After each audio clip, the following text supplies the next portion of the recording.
ইনশাআল্লাহ আমরা ওসিলার মাধ্যমেই পাঁচতলাতে যাব, আর ওসিলার মাধ্যমেই একদিন খোদার জান্নাতে যাব। মাওলানা হারুন রশিদ সাহেব তিনবার মহাব্বত এখানে আমাকে দাঁড় করে রেখেছে আজকে।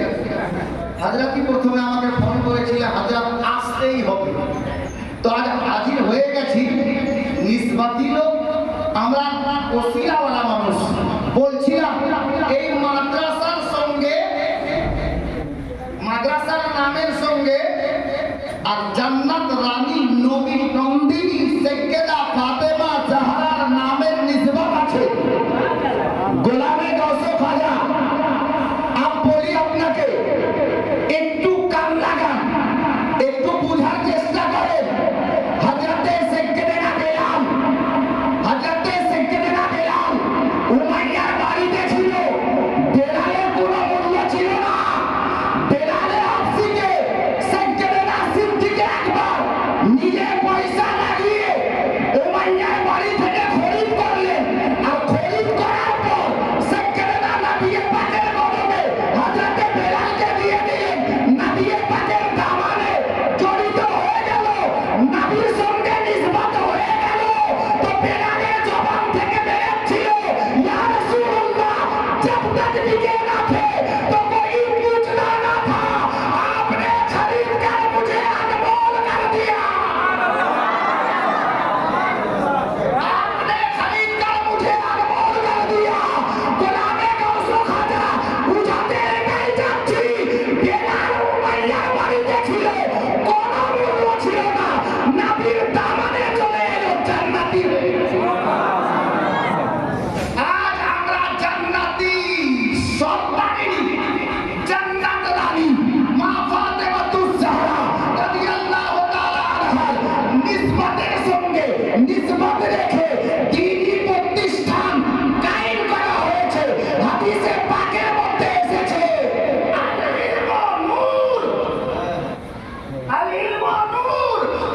আর আপনার ইলম হচ্ছে, শিক্ষা হচ্ছে নূর, আলো।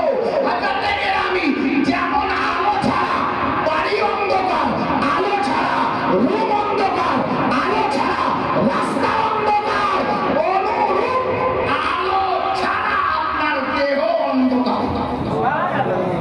প্রত্যেকটা দেহের মধ্যে আত্মা আছে। আত্মা কখন হযরতে আদম নবীর কলবে ছিল, কখন ঠাকুর হযরতে কেরামি যখন নূরে মুহাম্মাদির ঝলক আদম নবীর পুতুলের মধ্যে আল্লাহ পাক দান করলেন। আলো না থাকলে যেমন ঘর অন্ধকার, আলো না থাকলে যেমন আপনার বডি অন্ধকার। বলতে এটাই চাইছি, ছেলেকে আলিমে দিন বানালে চলবে না। মেয়েকে আপনার কি বলে, ছেলেকে হাফিজে কোরআন বানাবেন, এতে শুধু চলবে না। ছেলেকেও আলিমে দিন বানান, মেয়েকেও আলেমা বানান। ছেলেকে হাফিজে কোরআন বানান, মেয়েকে হাফেজা বানান। ছেলেকে কারি বানান, মেয়েকেও কারি বানান। আল্লাহু আকবার। এতে লাভ কি হবে? মেয়ের অন্তর আলোকিত হবে। মেয়ের পেট থেকে যে বাচ্চা জন্ম নিবে, ওই বাচ্চাও আলোকিত হবে। আপনি নিয়ে যাব আপনাদেরকে মদিনাতে। আমার মনে হচ্ছে শুনেছেন কিনা একটা বাকিয়া বলবো। আচ্ছা বলেন তো বাপ, এই মাদ্রাসা এখানে তো হুজুর মাসরুর মিয়ার বিশাল বড় অবদান, যে কামরুলপুর সরজমিনে নবীর ঘর মাদ্রাসা সৈয়দি সরকার মাসরুর মিয়া কালিমি যে কায়েম করেছেন, এতে আমাদের লাভ হচ্ছে না লস? লাভ হচ্ছে না? আল্লাহু আকবার। এই যে কবরস্থান, ঈদগাহ কবরস্থান এক জায়গায়, বললাম বেরিয়ে আমার তো সব মুখস্থ, আমি বাড়ির ছেলের মতো হয়ে গেছি। বললাম ওর পেরিয়ে যে মাদ্রাসা, একটু আগে মুফতি সাহেব চলে গেছেন, উনি বলছিলেন আলিমের শান ও শওকাত। তো একজন আলিমে দ্বীনের ব্যাপারে বলা হয়েছে, একটু কান লাগান ভাই। আলিমে দ্বীনকে কে কি নজরে দেখছেন, ফয়সালা আপনার হাতে। আলিমের শান দেখেন, একজন আলিমে দ্বীনের শান কত আল্লাহ পাক দান করেছেন। আল্লাহু আকবার কবীরা। কিতাবে এসেছে একজন হাক্কানি আলিমে দ্বীন যদি বড় কবরস্থানের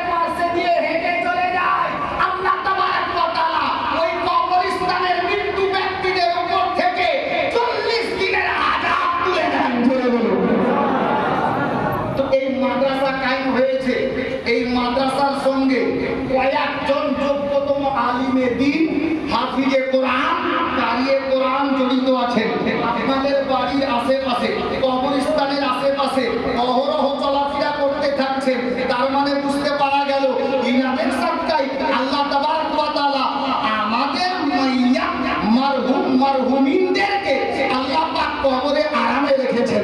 হাদিসে পাক এটাই বলতেছে।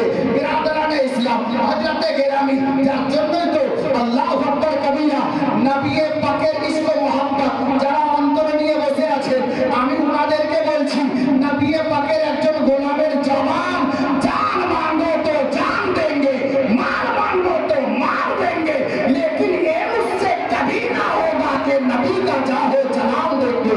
और मोहम्मद की मोहब्बत दीने हक की शर्त अव्वल है, अगर इसी में हो खामी तो सब कुछ नामुकम्मल है। अब गुलामे नबी सुनो, अरे गुलामाने मुस्तफा जान देने से नहीं डरते, ये सब रह जाए या कट जाए कुछ परवाह नहीं करते। কি নবীর মহব্বতে জান দিতে পারবে? পারবেন তো? কটা জামান ছেলে পারবে? একটু হাত দেখাও তো। ছেলে আবার ভয় করছে, এখন জান দিতে হবে না জামান, আমি মহব্বতে করতে বলেছি আর আমরা মহব্বতই লোক। আচ্ছা বাপ বলেন তো, আপনার আমাদের মধ্যে এমনি দু চারটা লোকের হয়তো মেয়ে নেই, মেয়ে বেশিরভাগ লোকের আছে। মেয়েকে যদি আপনি ধার্মিকা তৈরি করেন, আমি কিন্তু শোনাতে যাচ্ছি, কোনো গল্প নেই, কোনো গল্প নেই বা, কারণ এটা জিম্মাদার স্টেজ, আলেমুল্লাহর স্টেজ। জালসা জীবনী অনেক শুনেছেন, ডেলি শুনছেন, কানুন করে ডেলি মিলাও। বড় দামি কথা বলছি, মেয়ের বাবাদেরকে বলছি শুনেন। মেয়ে আমাদের অনেকের আছে, কিন্তু আজ যে ওয়াকিয়া আপনাদের সামনে তুলছি, প্রত্যেকটা মেয়ের অভিভাবক গার্জেনকে বলছি, আরে মেয়ে যদি ধার্মিকা হয়, সৈয়দা ফাতেমা জাহরার কানিজ হয়, ফাতেমা জাহরার দাসী হয়, ফাতেমাকে ভালোবাসনে ওলি হয়, তো কসম খোদার ওই মেয়ের বাপ নির্ঘাতে আপনার কি বলে নির্দ্বিধায় আল্লাহ তাবারক ওয়া তাআলার জান্নাতে প্রবেশ করবে। যদি মেয়ে ধার্মিকা হয়, যদি আপনার কন্যা মা ফাতেমার দাসী হয়, তাহলে কসম খোদা ওই মেয়ে ওসিলাতে আপনি জান্নাতে যাবেন। ধরে বলুন আপনি সম্ভব কিনা বলেন? শুনবেন তো? এই মাদ্রাসাটা তৈরি যে আজকে ভিড়, আপনার কি বলে উদ্বোধন? হুজুর আপনি চলে আসেন, আমি দেখছি আপনি। আচ্ছা ভাই, যারা জায়গার অসুবিধা হচ্ছে, গেটে দাঁড়িয়ে আছো, তোমরা সিঁড়িতে উঠে বাম দিকে ঘুরো, তোমাদের হাতের বাম দিকে, বাম দিকে কিছুটা জায়গা আছে, চট করে চলে এসো। আমি ওয়াকিয়াটি ইনশাআল্লাহ শোনাবো, ঈমান তাজা হয়ে যাবে। মেয়ে ধার্মিকা হলে বাবা জান্নাতি, মেয়ে ধার্মিকা হলে বাবা জান্নাতি, এটা বিশাল বড় ব্যাপার আছে। আর মেয়েকে কে কিভাবে তৈরি করবেন আপনার ব্যাপার, আমি নিয়ে যাচ্ছি ওদিকে। তবে বাবা, এই মাদ্রাসায় এই মাওলানা হারুন রশিদ সাহেব এবং মাওলানা আসমাউল সাহেব, আরো হাফিজ সাহেব, আমি সকলের নামটা জানছি না, ইনারা যে তৈরি করেছেন, ইনাদের টার্গেট কি, ইনাদের মনোভাব কি? ইনাদের মনোভাব এটাই যে আমাদের এলাকায় বহু দূরে আপনার কি বলে মহিলা মাদ্রাসার টাইম আছে, অনেক গরিব লোক আছে যেখানে যাওয়া আসা অসুবিধা আছে। আমাদের এলাকা থেকে যেন কোনো বাবা এরকম না থাকে যে আমার মেয়েকে হাফিজে কোরআন বানাতাম, আলেমা বানাতাম, মা ফাতেমার দাসী বানাতাম, তো আপনাকে আর কি বলে রাজগ্রাম যেতে হবে না, মালদা যেতে হবে না, বহরমপুর যেতে হবে না, কান্দি যেতে হবে না, লালগোলা ভগবানগোলা যেতে হবে না।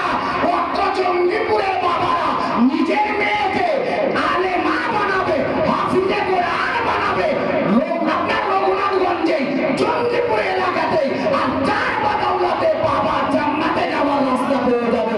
এই ব্যবস্থা ইনারা নিয়েছেন হুজুর মাসরুর মিয়ার বাদাউলাতে। তো বলছি ইনারা কি ভুল আইডিয়া নিয়েছেন? না, এটা কি ভুল কাজ করেছেন? জি না, ভালো করেছেন কিনা? তো বলেন তো, ভালোর সঙ্গে দিতে হয় না ছাড়তে হয়, দিতে হয় না। এখানে মা ফাতেমাতুজ জাহরা আশিক, মা ফাতেমাকে ভালোবাসনে वाला একটা লোক কেউ আছেন যে এই নিসবতে মা ফাতেমাতুজ জাহরা জান্নাত রানী, নবী নন্দিনী, নবীর লাডলি দুলারি বেটি, যেই ফাতেমার ব্যাপারে আমার নবী বলতেন আল্লাহু আকবার কবীরা, যে ফাতেমা আমার শরীরের এক টুকরা মাংস। এ বেরাদার, নবীর খুনের হিস্সা জান্নাত রানী ফাতেমা। ওই ফাতেমার মহব্বতে ফাতেমার নাম দিয়ে যখন এই মাদ্রাসা কায়েম হচ্ছে, তো একটা ফাতেমার দিওয়ানাকে বলবে, আরে মা ফাতেমাতুজ জাহরা ইসলামের জন্য 56.5 বছরের বেটা, সাজ্জাতুশ শুহাদা ইমাম হুসাইনের গলা কাটিয়ে ইসলাম বাঁচিয়েছে। আজ আপনি ফাতেমার মহব্বতে ফাতেমাতুজ জাহরা লিল বানাত মাদ্রাসার উন্নতি গল্পের জন্য পাঞ্জাতানের মহব্বতে একটা আশুকে তালিমি, একটা আশুকে পাঞ্জাতান 5,000 টাকা দিতে পারবে? বলেন একজন মাদ্রাসা যেন আগে বাড়ে, আমাদের মেয়েদের ভবিষ্যৎ যেন ভালো হয়। আর মেয়ের ভবিষ্যৎ ভালো হলে ছেলে আপনার বাবা জান্নাত যাবে ইনশাআল্লাহ। একটা কোনো বাবা আছেন যে 5,000 টাকা পাঞ্জাতানের মহব্বতে নদীর ঘর মাদ্রাসা ফাতেমাতুজ জাহরা লিল বানাত এর প্রাঙ্গণে বসে, নুরানি মাহফিলে বসে, জান্নাতি মাহফিলে বসে, একজন তো পারবেন না? পকেটে আনেন, পরে দিয়ে হাতটা দেখা একটা আছেন কোন আশিকে পাঞ্জাতান, নবী ও আলে নবী প্রেমী, নিজের মা বাবার মহব্বতে একটা লোক শুধু বাস আছেন? মাত্র একজনকে বলেছি, পকেটে আনেননি, পরে যখন 5 দিন পর হোক 10 দিন পর হোক এই মাদ্রাসা কমিটির লোকদেরকে দিয়ে দেবেন। একজন মাত্র, কোন জওয়ান ভাই, দাদা, চাচা, কেউ, মাত্র একজন, একটা